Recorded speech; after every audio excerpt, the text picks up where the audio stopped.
Okay, thank you, Jerome. It's good to be here today, and a lot of folks working on this outreach project. Of course, I'm an extension entomologist. I'm out of Nashville. I work with Dr. Alan Wyndham, our plant pathologist in this area. So we're real excited about this project. Our objectives today in this project were to review the thousand canker disease in Tennessee, provide an overview, because we're looking at a departmental team approach, and then we're going to try to familiarize you with our outreach activities, and we brought up some output here today, and then talk about some future research activities. Well, definitely our lives changed in 2010. I was actually on Interstate 40 heading towards Knoxville when Dr. Wyndham called me on the phone and said, by the way, we found emerald ash borer in Tennessee, right there on Watt Road, and I was coming up at the stop. And I wasn't really surprised. I knew it was a matter of time we'd get that. But then he said, oh, also, by the way, thousand canker disease. Now, that did surprise me a little bit more because I thought the Great Plains was a pretty big area. I said, that thing really must have really flew hard. But, we know how these things get moved around. Human beings have a way of moving things very quickly. And you can see our fantastic interstate system there, I'm sure, from Colorado or somewhere out west. It landed, the log or whatever, how it got moved here, landed in Knoxville, probably 5 to 10 miles or so from here in Fountain City, just north of Knoxville, where the first find was. So we call that TCD Ground Zero. And the initial assessment was cooperatively done with UT, Tennessee Division of Forestry personnel, and Tennessee Department of Agriculture. When I was driving down to Knoxville that day, I got off at Watt Road and saw where the emerald ash borer. It was at a gas station right there, and I pulled off. I've never seen so many forestry trucks in my life. I thought they were having a meeting. Everybody was there. It was amazing. But then I didn't go that day to see the walnuts because it would have been way too much. But as you can see here, we have quite a team here in the Department of Entomology and Plant Pathology. I'm on the left. Dr. Wyndham's on your right, far right.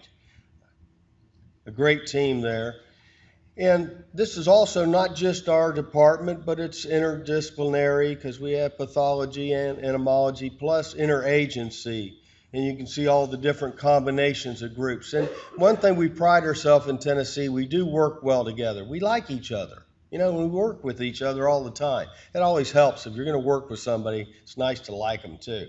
And you can see here in UT, the plants at the bottom, plant science would be Bill Klingeman, and TSU would be Jason Oliver, folks that are here today. Well, there's our latest map. As you can see, the thousand canker disease, the blue ones are where it's been confirmed, with the buffer regulated areas around that. And we really think that we can slow the spread. We talked yesterday, it was about slow the spread with gypsy moth. It's been a great program from Tennessee. It's kept the gypsy moth out of our great state. It's kept them out of our oak forest. And I think we can actually have a chance at slowing the movement of thousand canker disease through education. The little beetle, 1.7 millimeter, it is small. Most people will never see that, and I'm sure most people will never see Geosmithia unless you have a microscope. And actually, this little beetle is about the size of the eye in Liberty on our Roosevelt dime. So how do you convince the general public that this is a problem when it's not very obvious, is it? How do you get people to care about this? Walnut trees, do most people even know what walnut tree looks like? Well, I do. I'm from Ohio, and I used to throw walnuts all the time, so they're great. But are they aware of quarantines? Or do they know about moving, firewood, that could be a bad thing? They should buy local firewood. So how do we even get people that might be really like the forest and want to contribute to monetarily to our research and to our outreach programs? Well, outreach is the answer, isn't it? So we got the idea of going for a TCD outreach through a Farm Bill grant. And the first aspect of it was to develop educational displays, pamphlets, posters, fact sheets, technical papers. Back where on the right, far right table, there's a sign-up sheet where you can go over there and you can get pamphlets, you can get fact sheets. So there's a 3-ring thing. I'll show you some stuff here in just a second. And you could sign up for that. You know, how are we going to tell people, well, if you get a branch of a walnut and you have to actually just thinly slice the bark off of it to observe these galleries from this tiny little beetle, that's not something most people are going to be able to do or want to do even. And when you slice in there, you might notice all the little tiny cankers, 1,000 cankers. So, and really looking at the beetle itself, here's a pupa and an adult in the galleries. You know, most people would have a hard time even seeing that. It would take, you could see it with the naked eye, but a magnifying glass sure would help. So it's difficult to see. Probably symptoms are a little better, but you know, if you ever notice walnut in the fall of the year, it's one of the first trees to lose its leaves. The leaves start to turn yellow. So, but one of the symptoms we do see is yellowing of leaves, followed by wilting and then clinging of brown leaves on the tree. Later, you'll lose a lot of the canopy, and you see the green there on the bottom right. That's really epicormic shoots, a water sprout, something of that effect that have come out because the dieback on the main branches and the roots are still alive, and it's trying to put out new foliage. So it looks like bunchy looking plants. So they could see that probably. So here's some of these things I was talking about. The first one at the top's a little flip chart card about that big. We don't actually have one, do we, Jerome? I don't believe today. And then we do have the black walnuts are dying pamphlets. We have, you can see these displays here. If you're interested in a display, talk to Jerome or myself, and we can get those to you. We have some of them already with labels for different states, but you can, at the bottom, put your own label if you need be. We also have QR codes there on some of these things where you can, with your camera, take a picture of that and it'll take you to the website, which is in preparation now, but it's called tcdgroundzero.com. Should be up and running fully by the first of the year. And we also have 1,000 canker disease educational kits. The smaller kits about this size were first developed for the Forest Service. Okay, and they're ones you could pass around in a meeting like this. We also have a larger version. What do you think of this? All right, now everybody would like to take one of these home, wouldn't they? Go see, talk to Jerome. So the little kit's right here. You can take that out, and inside we have something that's really nice. You can have it displayed in your office or take it out to educational meetings. So a lot of work's gone into this. You wouldn't believe how much.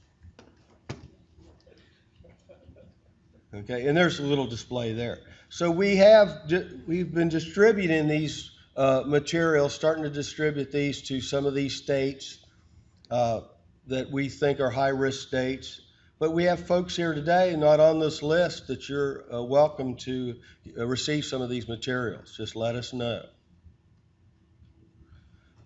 So a second thing is this website we talked about, a web presence, tcdgroundzero.com, Walnut Alert.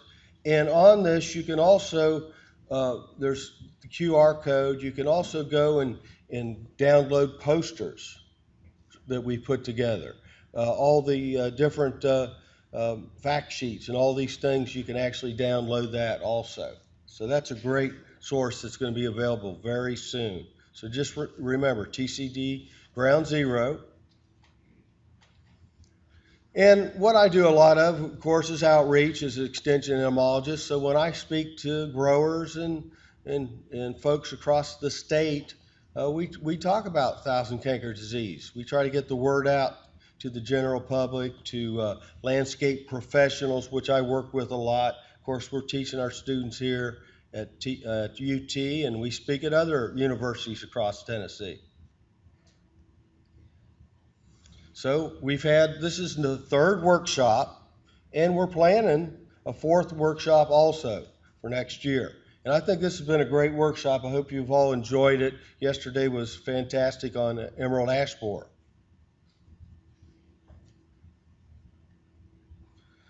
As far as research directions, even this morning in orange there, survey and distribution, Greg Wiggins is going to talk about that. Biology and life history, Paris Lambdin, and Lisa is going to speak on genetic characterizations of fungi and the beetle. So some of these research directions you'll actually hear about at today's meeting. So why develop an outreach plan? Well, we need to inform the public because we think it can make a difference. We can slow the spread. So we're talking both to the wood product industry and nut producers, but also we're talking to the general public. And we want to reach and identify potential donors also, because the more money we get, the better we can get the word out. That's the way the world works. So is there any questions?